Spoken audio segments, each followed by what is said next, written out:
proposta de delação premiada do que o próprio André Mendonça. Eu conversei com o André Mendonça nesse final de semana, sábado de manhã. E o André Mendonça, ele sabe muito menos que eu, você ou qualquer pessoa que nos assiste sabe. Porque vem um volume tão grande de informações. A delação vai falar disso, a delação vai falar daquilo outro, a delação vai falar de um outro tópico, vai falar do Ciro Nogueira, mas vai falar que é amizade. Agora vai falar do Ciro Nogueira e vai falar que não era mais amizade. Vai falar do Rueda e não é mais amizade.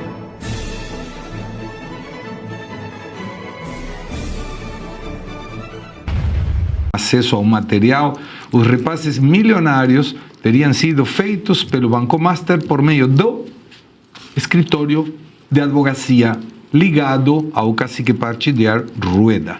Rueda é considerado um dos responsáveis pela indicação da antiga diretoria do Rio Previdência, fundos dos servidores do Estado que fez aportes bilionários, como muito bem lembrou Luiz Arthur Nogueira, em papéis e fundos ligados ao Banco Master.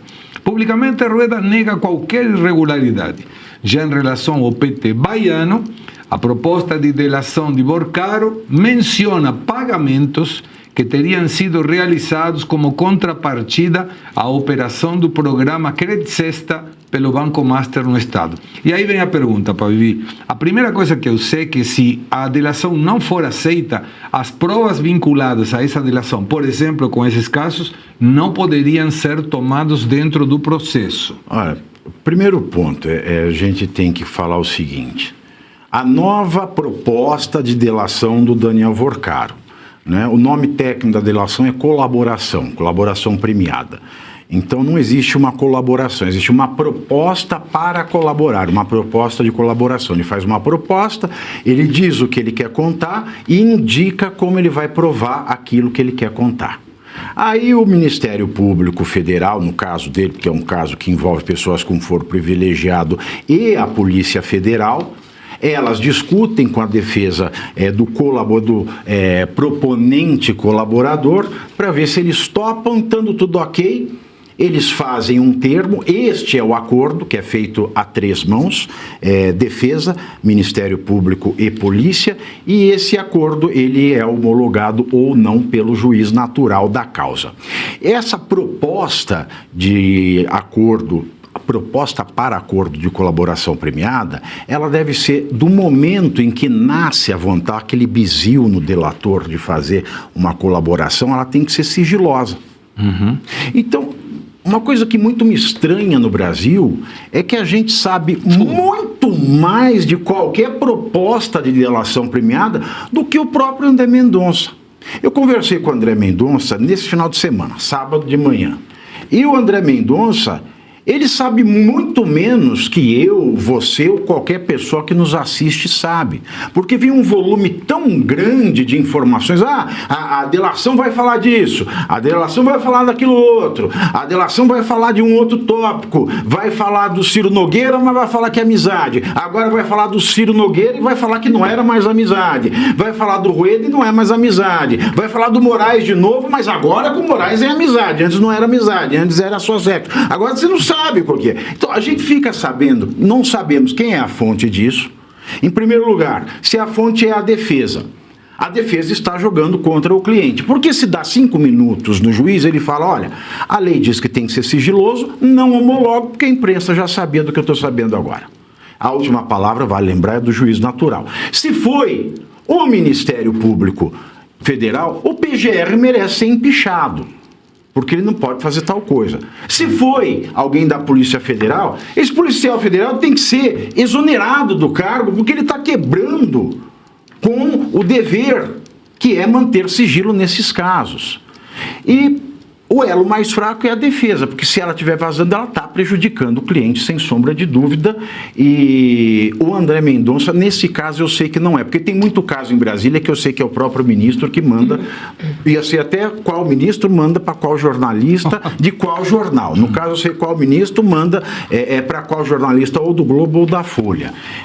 Que a gente acaba conhecendo essa dinâmica. Dito isso, tudo que a gente vem ouvindo, pode ser que seja e pode ser que não seja. Porque também tem muita desinformação plantada propositadamente, como foi o caso do último advogado, Daniel Vorcaro, o Juca, não é, que não se chama Juca, é igual o irmão do Lula, o Frei Chico, que não é nem sacerdote nem Francisco, mas coisa louca que só o Brasil produz.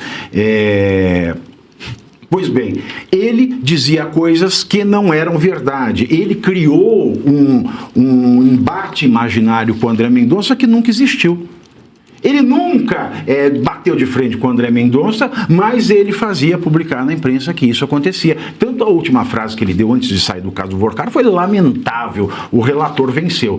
Uma espécie de estratagema para você desacreditar o André Mendonça, que dentre os 10 ministros do STF, são 11, falta um ainda, dentre os 10, o André Mendonça ele está sozinho no STF. Claro. Ele não tem um par, não existe um trio, não tem um grupo de ministros de apoio, não tem. O André Mendonça joga sozinho. Então, se você quer desacreditar o André Mendonça, é fácil. Se você fizer essa sacanagem, para não dizer estratagema, que o Juca fez. Segundo, eu ia ficar surpreso se não constasse o Rueda. Claro. Ia ficar muito surpreso se não constasse o Rueda. Agora, o que vai constar ou não constar, a gente não sabe. O que eu sei é que quanto mais a gente sabe, menos provável é dessa delação ela chegar a ser homologada pela Justiça.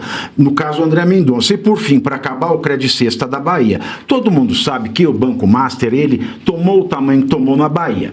Ele era um banco que vendia esses CDBs, que era um esquema de pirâmide.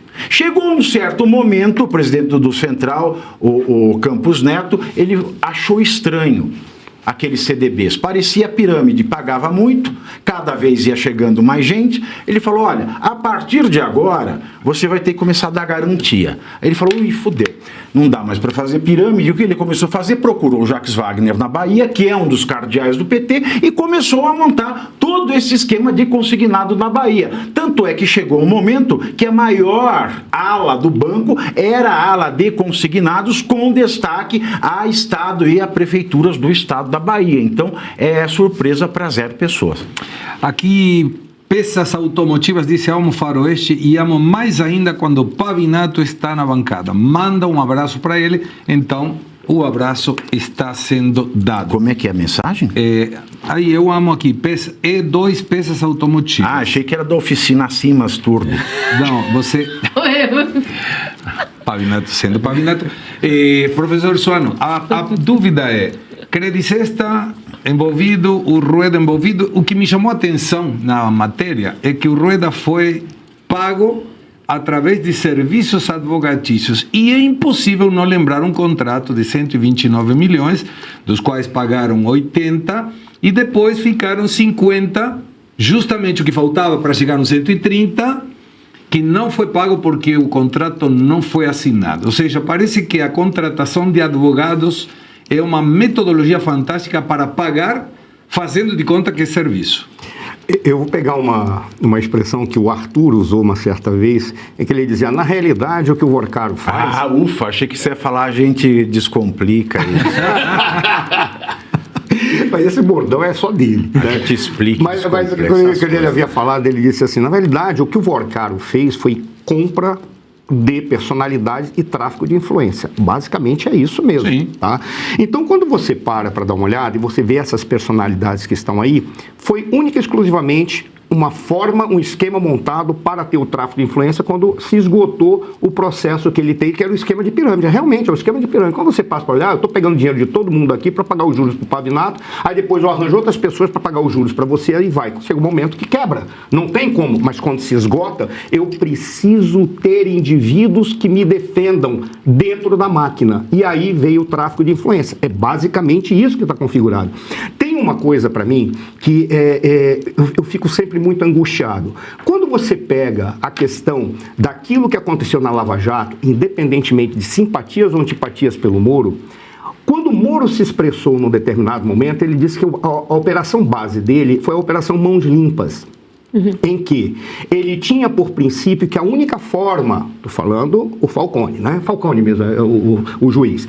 A única forma que você tem de pegar as organizações criminosas infiltradas no Estado é trazendo transparência.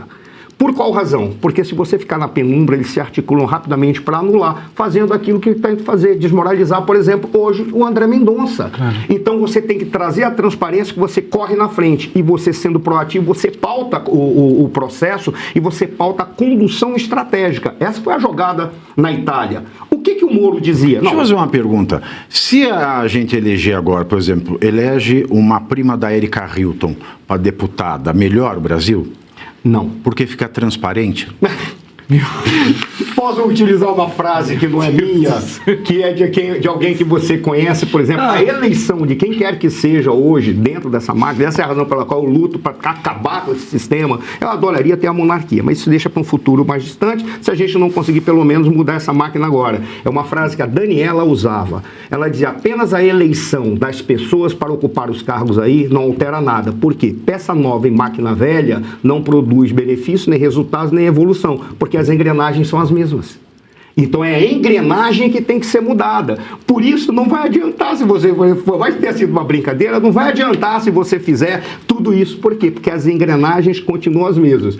E aí eu já vou encerrar, mas quando a gente pega e vê a questão de colocar a luz... O grande problema do André Mendonça é que ele já nem precisa mais colocar a luz, porque todo mundo está vendo o que está acontecendo. Sim. O grande problema é que, mesmo com o holofote, os escorpiões não saíram de dentro da caixa. E por isso o André Mendonça está totalmente sozinho. O que a gente está apostando? Que chegue um momento em que a máquina vai ter que realmente se renovar para ela preservar o que ela é, por incrível que pareça. Ela vai ter que escolher alguns bois de piranha. Peço a Deus que dentro desses bois esteja o Alexandre de Moraes, Gilmar Mendes e esteja o Toffoli e outros indivíduos dentro da política para que ela continue existindo. Mas depois a gente tem que avançar fazendo a transformação do sistema. Muita gente mandando abraços e parabenizando o programa pela participação do Pavinato Suano, sempre muito bem-vindos.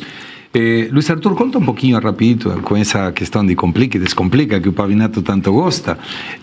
O crédito consignado, como funciona? Crédito consignado é aquele crédito que não gera risco para o banco. Por quê? Porque o desconto é feito direto na folha de pagamentos. No caso do funcionário público, vamos supor, se for um acordo com uma prefeitura, a prefeitura já, ao fazer o pagamento, já paga direto aquele empréstimo. Então, por isso que ele é o crédito que tem os juros menores, porque o risco é menor, tanto se for no setor privado, a empresa, quando paga o salário, já desconta o valor, se é setor público, a prefeitura ou o governo do estado, a hora que deposita, o banco já recolhe aquilo. Por isso que o risco de inadimplência é muito baixo. Eu queria só usar a minha fala para fazer uma pergunta curta para o Pavivi. Pavivi, entre a primeira proposta de colaboração premiada do Vorcar e a segunda, a informação que a gente tem é que ele prometeu, aumentou a promessa de 40 bilhões para 60 bilhões do dinheiro que ele devolveria.